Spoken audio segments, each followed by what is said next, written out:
السلام علیکم ورحمت الله وبرکاتہ. زه تاسو روح حسن شاهد یو ځل بیا پښتو ټیک یوټیوب چینل نه تاسو په خدمت کې حاضر یم.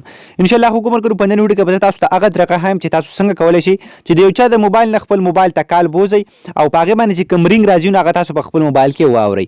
ډیر زیات کمال اپلیکیشن دی. دغه اپلیکیشن ټول طریقه تاسو ته خایم خریدنه مخکې تاسو زموږ چینل پښتو ټیک نه سبسکرایب کړئ، ضرور سبسکرایب کړئ. زموږ د فیسبوک پیج نه سره هم لایک او دا ویډیو د خپل مرګو سره ضرور شیر کړئ. سمپل دی اپلیکیشن لینک چې کوم دی دا په یوټیوب کې تاسو ته په ډسکرپشن کې میلای شي. کومل غری چې فیسبوک کې زموږ ویډیو ګوري نو تاسو کوم ویډیو ګوري د دې ویډیو د پاسه به تاسو ته لینک میلاوي شي. اپلیکیشن لینک هم په دغه اپلیکیشن لینک باندې کلیک کړئ نو تاسو د اپلیکیشن ډاونلوډ کړئ. کله دا تاسو په خپل موبایل کې ډاونلوډ کړئ سمپل دا یو اپلیکیشن دی. دا تاسو ډیر لپاره هم په کار باندې شي راوستي چې تاسو سره دوه موبایل وي او پای کې مطلب ډیر زیات دغه شان تاسو سره سیم کارت وي نو تاسو بالکل کولای شئ چې دغه ټول سیم کارت رنګونه چې کم دي تاسو په یو سیم کارت باندې وصول کړئ.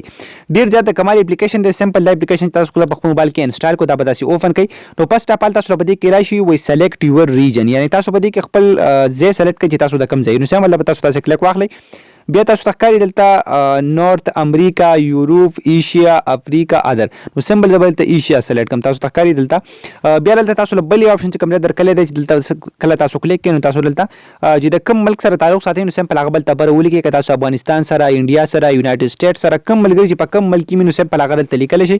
زه به سمپل دلته ولیکم پاکستان، تاسو ته ښکاري پاکستان باندې دلته ولیکو.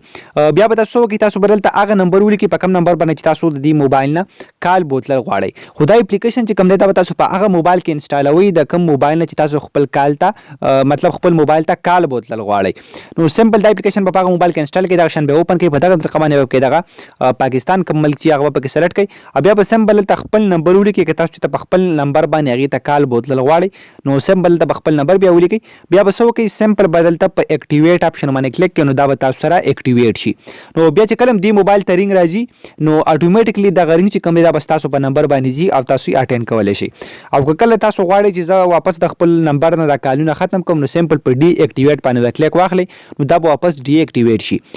بیا زیات ملګری چې کوم دی دا کال اکټیویټ کی بیا غو ته کال زی نو بیا چې کله هغه واپس کال ختمي نو اپلیکیشن ان انسټال کړئ نو دا به ان انسټال کوئ نه. دا چې کله تاسو ان انسټال هم کوئ بیا به هم تاسو په نمبر باندې کال زی دا به سمپل دغه اپلیکیشن واپس اوپن کړئ او دې ځنه به دا ډي اکټیویټ کړئ نو بیا به تاسو د نمبر نه کالونه چې کوم دی کټ کیږي.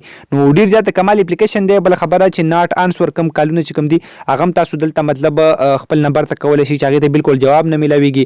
ناٹ ریسیوډ چې کوم دی تاسو هم شي لیکل ورسره آل تاسو کاری دلته بری کې نور هم ډیر زیات طریقې چې کوم دي خو پس ټاپال چې پکې دا لاولنې آپشن دی نو دا پکې ډیر زیات یعنی آل کال چې کوم دی نو په دې کې شته دی نو تاسو ته کاری په دې باندې آل تاسو به مس کالم درځي ورسره به کالم درځي هر څه چې کوم دی به تاسو ته درځي چې کله تاسو په دې طریقه باندې خپل نمبر دلته ولیکئ په خپل نمبر ته دا کالونه چې کوم دی فارورډ کړئ نو ډیر زیات کمال اپلیکیشن دی. په دغه طریقه باندې تاسو کولای شئ چې د یو موبایل کالونه چې کوم دی نو خپل نمبر ته بوزي. نو حکومت کو دا د ویډیو کې ویډیو خوشی وړ لایک چینل سره ضرور سبسکرایب کړئ. موږ په خبر دوغان کې یا ساتي الله پامان.